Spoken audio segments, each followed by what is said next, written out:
Alright guys, I wrote a book. Guess what? Nobody's buying it. And I'm not even surprised. More on that later. First, let me tell you guys a story. It's called The Author Selling His Book at Costco, based on a true story. A few years ago, I used to go to Costco at Langley, BC during my breaks at work, just like everyone else, to buy groceries in bulk and supplies in bulk. One day, while I was shopping, I saw something that surprised me. There's an author seated there with a pile of about 30 books high, selling them. Think about that. Who goes to Costco to buy a book? They go there to buy cheap groceries in bulk. 3 for $10. They don't go there to discover some unknown author.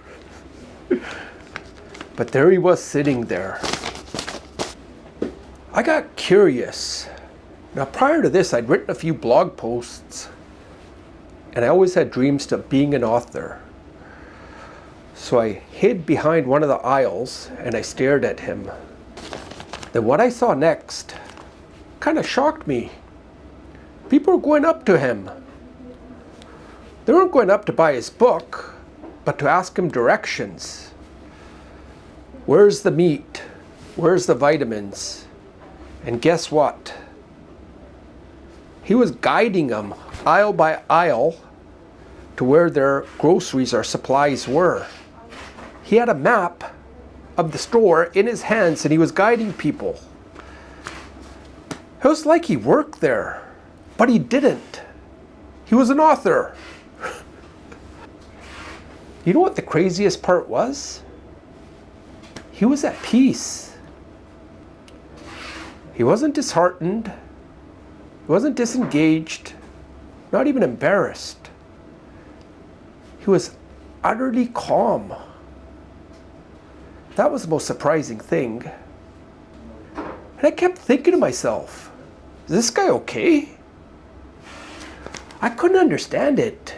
In my mind, to be an author means having to sell books.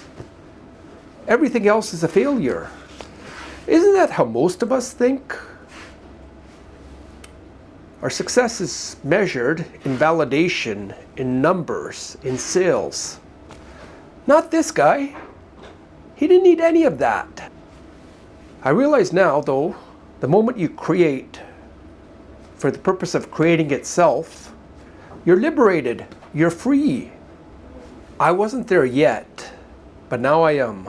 I'm now that guy. I wrote a book. Like I said, no one's buying it. I tried marketing it, I tried talking about it, and you know what happens? People tell you, that's an interesting topic, I should read it. But they don't. And even those that buy it, they don't end up reading it. I have a neighbor, her kids are 5 and 7. My kids are 4 and 7. She has 2 boys, I have 2 boys. In fact, some of these points here in my book, like talking about ADHD and labels, stemmed from conversations with her. So the point is, it's hard to sell your book. And even if you sell it, it's hard to get people to read it. And you know what? For a while that really got to me. Because like I said, we're taught to measure everything by numbers, by validation, by recognition. And if you don't have those, then it didn't work. That's what we're taught. But then I started to see things differently. That maybe some things, the act itself is the reward. Something happened the other day. Now I got 40 copies of my book sitting at home on the shelf collecting dust. And you know what happened?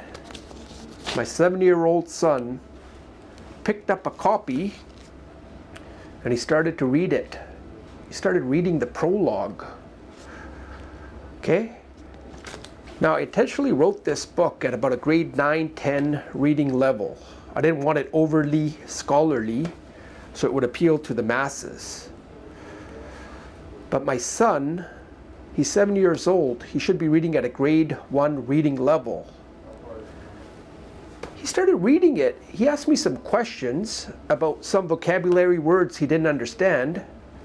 But guess what? He started putting things together. The prologue he understood. Vancouver, BC.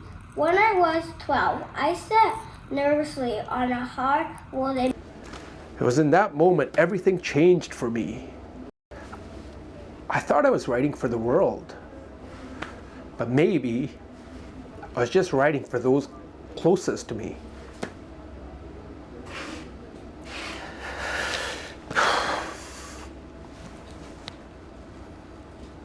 And I realized, even if nobody reads your book, it's already done its job.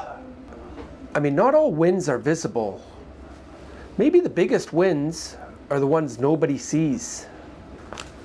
That's what the Costco author understood, that the reward isn't the sale, it's what comes after. It's what's unexpected. For me, that was watching my son read my book. For him, I don't know what it was. Maybe he'd written a bunch of books, and maybe the first book he wrote, he got some admiration from a woman, and maybe that woman became his wife, and she gave him his kids. I don't know. I guess I'll never know. And maybe it's best not to know, because you're not supposed to meet your heroes. For me, the reward was watching my son read my book. That's it. That's enough. So yeah, maybe nobody buys this book. Maybe they do. Maybe it becomes a bestseller. That's not even the point. The point is, the journey is the reward. It's the act of creation. That's what the Costco author taught me. Thank you for watching. If you want my book, just search on Amazon, RIP Public Schools. I even raised the price to $18.99 from $12.99. Because no one buys it. Maybe if I raise the price, they will. Thank you for watching.